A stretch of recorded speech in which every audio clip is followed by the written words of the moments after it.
Ele aloha no ke anu e lue, a he wehi ano kauka. He hoa kau ano alakai, pulupei kana hele. E maliu mai, I ka leo kupuna, ma ke ala o ke onga. E huaka I kilohana, e kulia I ka du.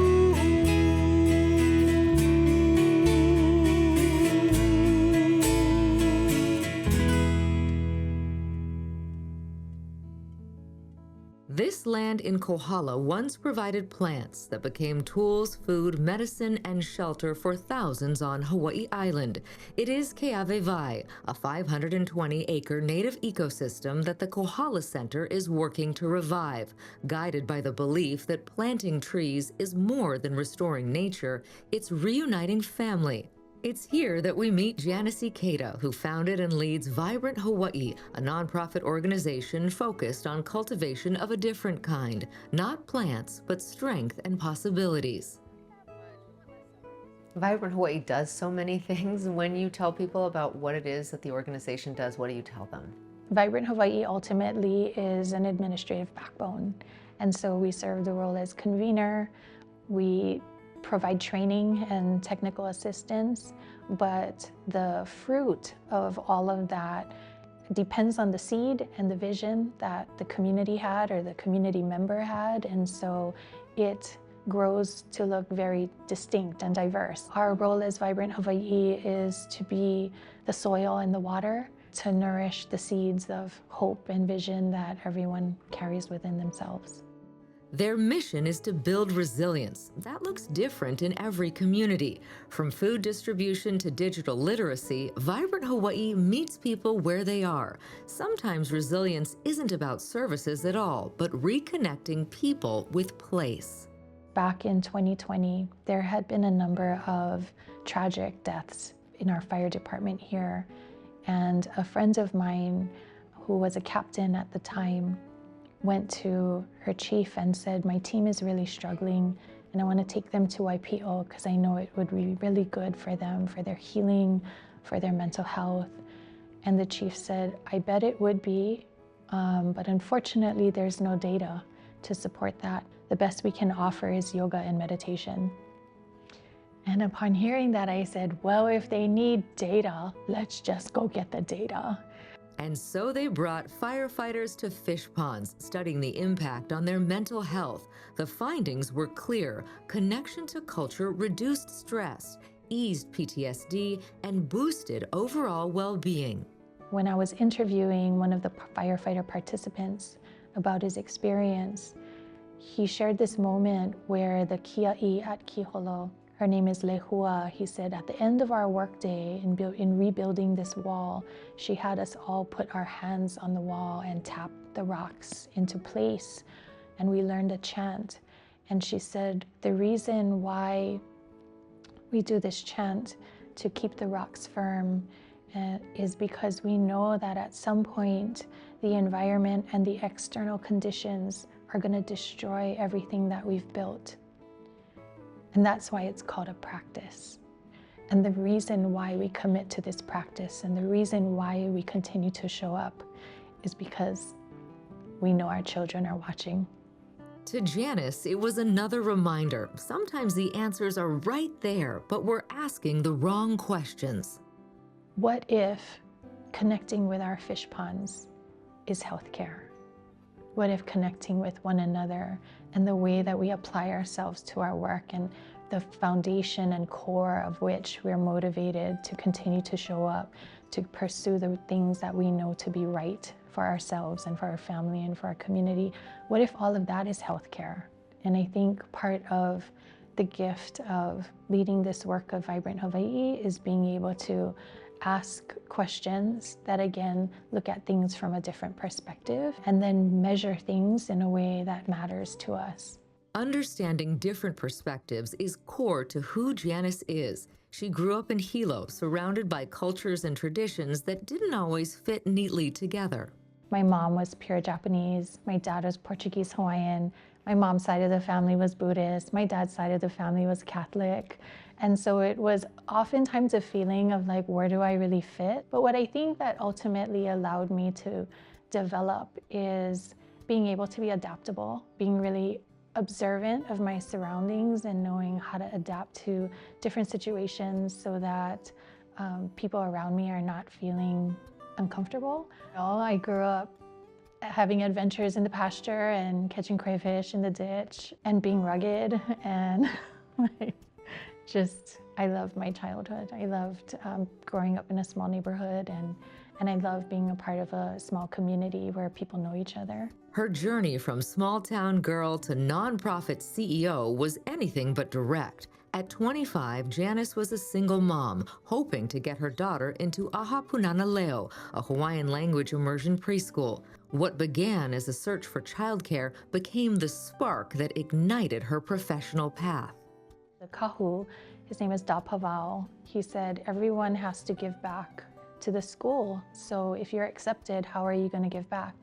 And I told him, well, I don't speak Hawaiian and I don't have a higher education degree and I'm on welfare and I don't think there's anything I have to give back. And he said, well, everyone has to contribute somehow, so think about it. And I always say I was desperate for childcare, so I thought hard and I went back to him and I said, I can cook Hawaiian food once a month for the kids. And he said, okay, you're in. So I learned how to make kalua pig in the crock pot, and the secret ingredient was liquid smoke. And I learned how to make haupia, and I would go to KTA and buy my bag of poi, and once a month feed the kids lunch. And I always think that was my professional upbringing because it showed me and it taught me that every one of us has something to contribute, even if it's something really small. And for me, it really was that moment of feeling like I had got a restored sense of dignity and courage. And it really set me on this trajectory of if I can do that one small thing and make a difference, what's the next small thing I could do? What followed was education, a bachelor's degree from Hilo, a master's from Gonzaga University, and a series of jobs in nonprofits, each building on the one before. Through it all, one role mattered most, being mom. You're a mother of 5. What of that do you carry to your leadership? Everything. And when I think about the way that I lead, like so much of it is grounded and reflected in everything that it means to be a mom. You know, the ability to get done what needs to be done, even when you are tired to your bones, you get up and you do what has to happen. For the team, for the community, for your family. I think about the way that mothers just want to invest everything they can so that someone else can be successful, you know, ultimately maybe not need them. And I think that's a lot about at the core of what motivates me in the way that I lead. And just the belief that there is something precious and beautiful to be celebrated in each person. That belief that every person carries something worth celebrating is at the heart of Janice's leadership. Coming up, she takes us to the Wailuku River and shares how a Hawaiian legend helped her find her place.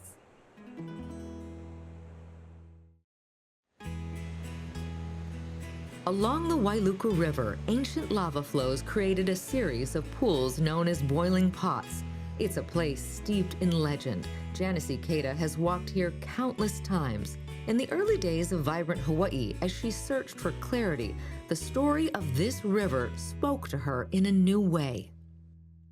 I walked across from our home over to this place, which I come to all the time, and I stood in front of that plaque back there and thought again about the story of this place. So the story says that Maui's mother Hina lived down the river in a cave, and there was a mo'o of this area named Kuna, and Kuna was being a pest, and he blocked the river so that her cave started to fill up with water. And so Hina called out to her son Maui to come and save her. And so Maui and Kuna started fighting, And in the middle of their fight, Kuna dove into one of the underground caves of this area, and Maui couldn't reach him. So Maui called out to Pele, and Pele arrived, and she boiled the water so that Kuna got so agitated in his cave, he came out, Maui gave him the bash, and saved the day. And so as I'm standing here thinking about that story, which I'd heard so many times before, the river asked me, "Who are you in this story?" And I was like, well, I'm trying to help my community, so of course I'm Maui. And it was as if the river just said, oh, interesting. And I felt inside my na'au like, ooh, maybe that was a bad answer. So I thought about it some more. And the more I thought about it, I realized that in this work of Vibrant Hawaiʻi, I'm really called to portray more of that of the character of Pele. In that Pele only arrived when she was first invited. And when she came, she only provided enough resource so that ultimately Maui was able to be the hero of the story. And I think that's so important in our role of community work and community empowerment, in remembering that our role is to be a support and an advocate, to be invited first, and to be sure that whatever it is that we're providing to the community, it is so that ultimately they are able to be the hero of their own story. Oh, that is so beautiful. And has that feeling of that you are the assister as opposed to the main actor, you know, has that stayed with you? Oh, for sure. How so? Yeah. I think it's that internal evaluation, that voice of kupuna that's always ensuring that I'm staying in my lane and I'm staying in my role, that I'm not overstepping, and that that I'm just being true. We all want to be the hero. We want to be Maui in the story. Sometimes it's hard to step back and realize that as a leader, maybe there's another path. How have you figured that out? I always go back to everything that I've learned over the past 25 years of being a mother. When my firstborn was in high school, that was probably the hardest lesson of moving from wanting to be a hero to really realizing the power of being a support. It's a hard transition, especially with your first. And I fumbled my way through it. But ultimately what I learned at the end was how beautiful it is to watch someone fully awamo their kuleana and fully grow into their personhood and truly believe that they can be the designer of their own life, the architect of their own future. Like, that's amazing and that's powerful. As painful as it is to let go, as scary as it is to trust that they will know how to make good decisions for themselves, I think really it was that experience that gave me the ability in this work with community to have like a grounding point to reflect back on how it felt to let go and trust, and how joyful it felt to watch someone develop and come into their own. Janice is always learning from the environment around her. Even the way Vibrant Hawaiʻi describes its work reflects how wisdom flows from the land. Now we refer to our work as streams, and I think, you know, that's such a powerful narrative or metaphor about how we move forward in Hawaii. So streams, in the way that we think about it, emerge from a common source. Streams are agile and they are adaptable. You know, you can't stop a stream. It'll find its way through, it'll find its way around, and it always flows forward. When we pause and we have the time to connect with ʻāina and we listen, there's always like so much answers and so much wisdom that we can gain. Still ahead, Janice explains why the answers and the leaders we need are right here at home. That's when A Leader's Journey continues. Janice Ikeda lives and works in her hometown of Hilo. It's the only place she's ever wanted to be. This is the place that has fed me and grown me and fed my children and taught my children, and it's the place that holds the bones of my ancestors, and it's as simple as it's the place that I belong. What makes it easy to lead in Hawaii and what makes it hard? The way that we're raised, I often think about, you know, the tiny lessons that we teach our children. For example, when there's a community potluck, you know, we teach our kids from a really young age to do mental math. When they're going through the line and we're telling them, look how much food has and look how much people are in the room, and know how much you should take because everybody's hungry and everybody wants to eat. You know, and those kinds of like lessons you learn when you're really young that just become social norms. I think when we embody those things that we've learned from our grandparents and our parents of how to behave in Hawaii, it makes it really easy to lead because we're all coming from that place of knowing that we're part of a collective. And what makes it hard, I think, is when we begin to doubt our inherent intelligence and wisdom and ways of knowing and think that the answers are going to come from somewhere else. For Janice, Hawaii's challenge isn't capability, it's confidence. The way she sees it, we already have the wisdom we need if we choose to trust it. What do you think Hawaii needs from its leaders right now? We don't need to look beyond Hawaii to find the answers to the problems that we face here. And I think that there was, for a really long time, a trend in looking to fill positions of influence or decision-making or leadership and thinking that the answers were out there. And I think that looking back and seeing what is it that we can learn from our ʻāina, what is it that we can learn from our kupuna. They've made it and they were thriving and they were abundant through many, many challenging seasons. What can we learn and how can we adapt what they've demonstrated to us? She's had to shift her own thinking in similar ways. When Vibrant Hawaiʻi was still more of an idea than an organization, Janice and a team set out to gather input on how to end poverty in some of the poorest parts of the state. We'd connect with folks and I'd ask them, tell me about your experience of growing up in poverty and feeling poor. And more often than not, people would say, we didn't even know we were poor. Or like, they just really didn't resonate with that idea and with that identity or that narrative. At one point I ended up in Ka'u and I remember standing at the front of a room and I had my PowerPoint and it had the data up and the charts, and in Ka'u, 78% of the community was ALICE or poverty. And a kupuna interrupted me and she said, sit down, we like it like this. And I thought to myself, surely she didn't understand what I just said about the data.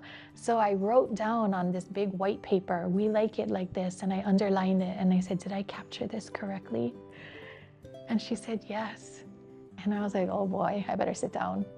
So I did. They shared about the way that their community operates, and it's one of mutual aid and reciprocity. And I had a mentor, her name is Barbara Holtman. She said, sometimes we need to change the community, and sometimes we need to be changed by the community because what they're saying is, that's not going to work for me. But we paused and said, maybe how do we end poverty is not the right question.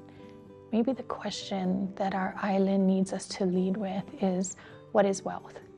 And I think that was really the moment of the birth of Vibrant Hawaiʻi, in pursuing the answer to that question and being open to the complexities and the differences of what that means. I'm thinking about the story that you shared at the outset of making the food for your child's classroom. And it sounds like what you're really doing is giving people the tools to figure out, okay, how can I be a helper? What do you wish people understood about their own power and their own agency? What you have to offer is not insignificant, and that to make a difference, it doesn't have to be what we've been told is important. And recently, a friend of mine, her name is Maludibes, and she said this phrase to me and I keep thinking about it, and it was around the difference of being important and being impactful. And I think that's so powerful, you know, and especially when we're young or when we perceive ourselves to be not important, we think that that's the goal, that that's what we should be aiming for. How do we be important? I wish more of us, even in the early days of our own leadership journey and whatever that looks like, would keep our eyes fixed on what does it mean to be impactful. What do you think that 25-year-old mom who was feeding that classroom would think about the way things turned out? I think she would be like, are we even the same person? A couple years ago, it was an incredible honor to receive a call from the president of Gonzaga University, where I did my master's, and be asked to speak to the graduating class and then to receive an honorary Doctor of Laws for the work that I've been privileged to do at Vibrant Hawaiʻi. There's no way I would have thought I'd have that kind of a story to tell. Yeah. Yeah. So if there's a young person who's watching this and, you know, feeling that struggle, what would you say to them? That the season that you're in is not the final chapter. Is there a quote or a maxim that sort of guides you or that you lean on when things get tough? Lately, I keep going back to something that my dad wrote to me, and it's actually a scripture. And it says, "Let us not grow weary in doing good, for in due season we will reap a harvest if we do not give up." What does that say to you? Just don't quit. Yeah, keep your eyes on the long game. Everything that you're planting and sowing, that there will be a time that it will have fruit. And so be patient. What's the best piece of advice you ever received? So during COVID, when Vibrant Hawaiʻi was just starting out, my brother, who is super cool ʻāina, he lives in Leilani, he lives off grid, he's so awesome. He gave me this dried up stick in this mossy pot, and he was like, "Oh, Jan, I brought this for you." I was like, "What the heck is this?" But I love my brother dearly, so I put it in the back of my car and I drove home, and I just kind of like took it out of the car and left it in front of the garage. And Daryl came out and he was like, "What is this? It's rubbish." And I was like, "No, it's from Ben." He said, "Don't worry, it'll grow." And so we just kind of ignored it for a while, and months went by, and lo and behold, it was a kalo, and it started to sprout. And after some time, we took it out of its mossy pot and put it in the ground, and now it has become a lo'i. And I think that advice of don't worry, give it time, it'll grow, is like a powerful piece of advice, because so much I think of this work of Vibrant Hawaiʻi is manifesting and calling into existence something that doesn't yet have proof or data or research or evidence. And it's work of faith, of believing that something that you don't yet see has the potential to become something incredible if you just give it time and let it grow. Give it time, let it grow. From kalo in the soil to resilience in our community, Janice is planting today to nourish generations to come. For A Leader's Journey, I'm Yenji Denise.